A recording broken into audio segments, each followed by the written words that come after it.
Favorite Miz moment. The two promos that he did. The coward. Remember when he unloaded on Daniel Bryan for calling him a coward? Yeah, the talking smack.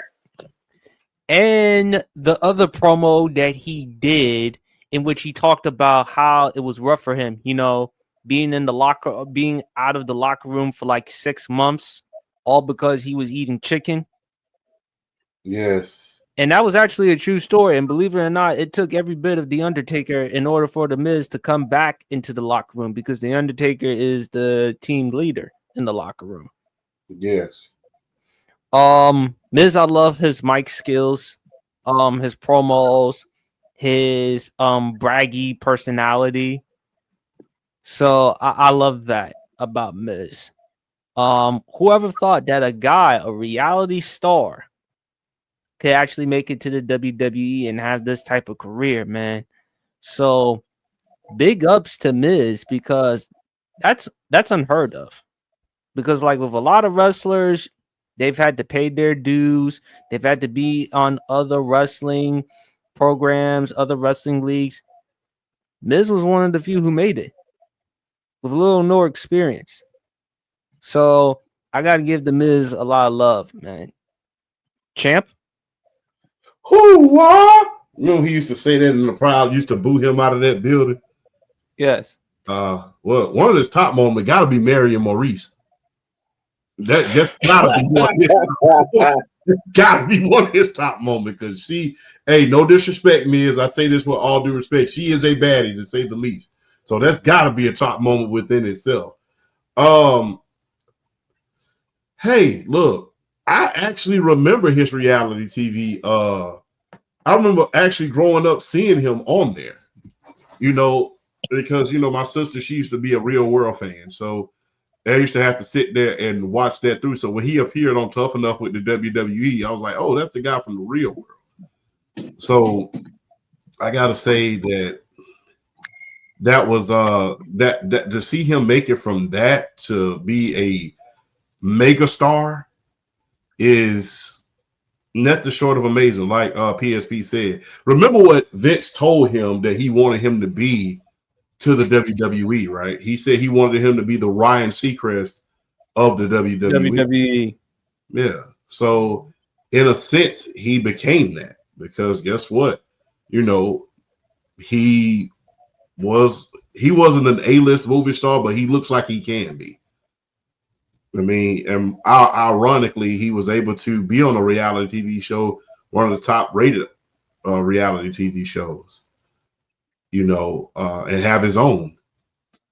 So, I mean, that whole promo that he did when he impersonated The Rock, that was pure comedy when he came out there with the bald head and with the glasses on, and they thought he was The Rock for a few minutes until they cheered him. What about when he impersonated John Cena? Oh man, when he impersonated John Cena, that was a good one. One thing that I don't think Miz gets credit for is, him utilizing social media shows for wrestling. Because remember, him and Johnny Nitro, or John Morrison, whatever he goes by now, they used to have their own reality TV show on the internet, on YouTube, and they used to, talk about other wrestlers and make fun of them. So you got to credit him for utilizing social media in its early days in order to get his exposure out there.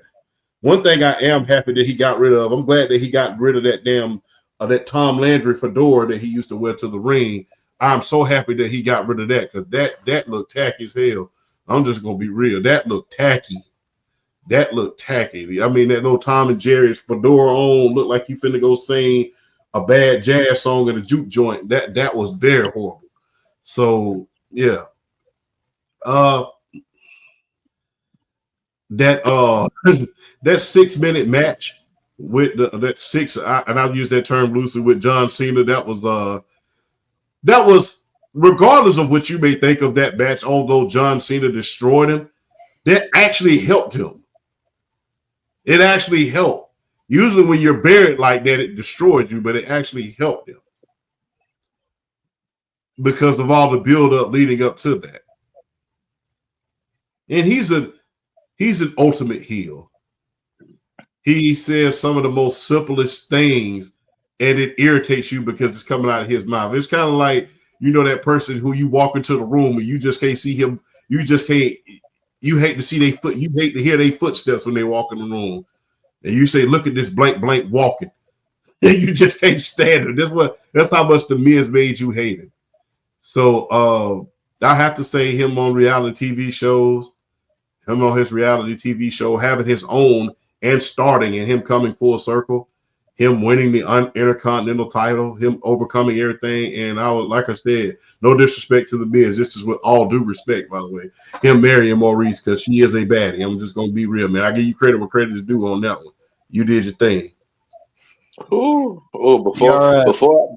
Before I go into it, got a little breaking news. Yes, the Houston Rockets defeated the Golden State Warriors. Yes, they did. They're going to Game 7. Fred VanVleet went for 29 in that win. So Houston Golden State going to Game 7. Whoever wins that Game 7, I believe they get to play the Minnesota Timberwolves in the semifinals. So shout out to Houston for getting that dub. That's a big win. That's a big win. But the Miz has to go down as one of the greatest heels in WWE history. I mean, from his beginnings, like, I ain't gonna lie, when Miz first started, yeah, like Champ said, he was doing the hoorah. I didn't think that man was gonna last a year because he was corny. Like, was he good? He wasn't good. He wasn't that good in the ring. And then he just kind of Miz is the definition of a self-made man.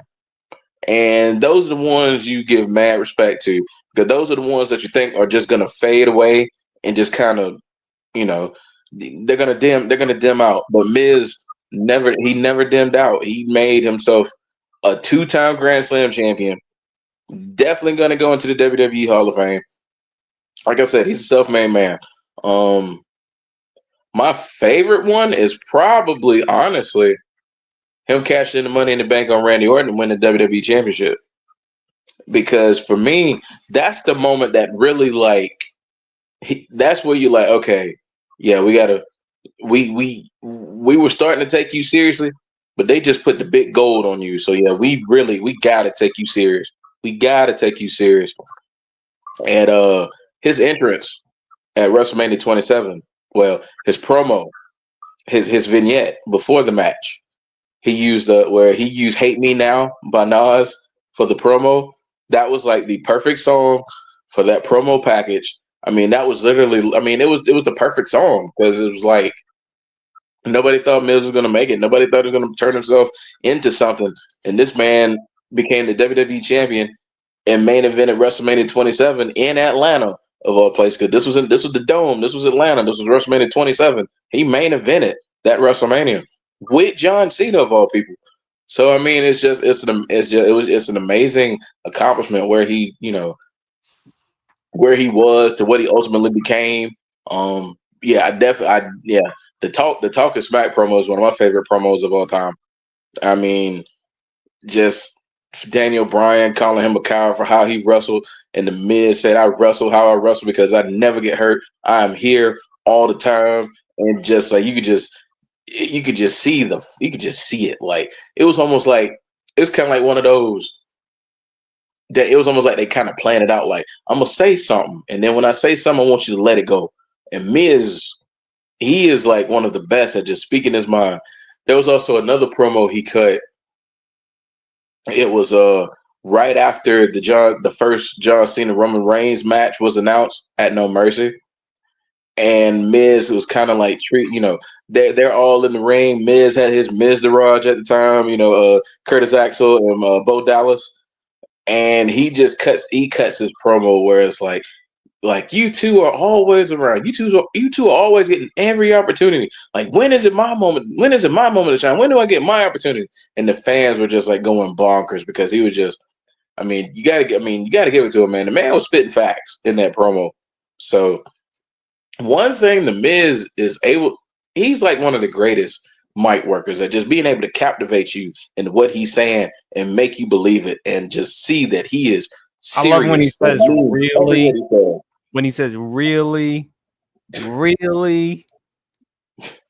Let me tell you, I never thought that would catch on either, but that definitely caught on. That's Miz is just, he's like I said, he's self made, man. He's one of those I have nothing but the utmost respect for, because where he started to where he is now, certified Hall of Famer.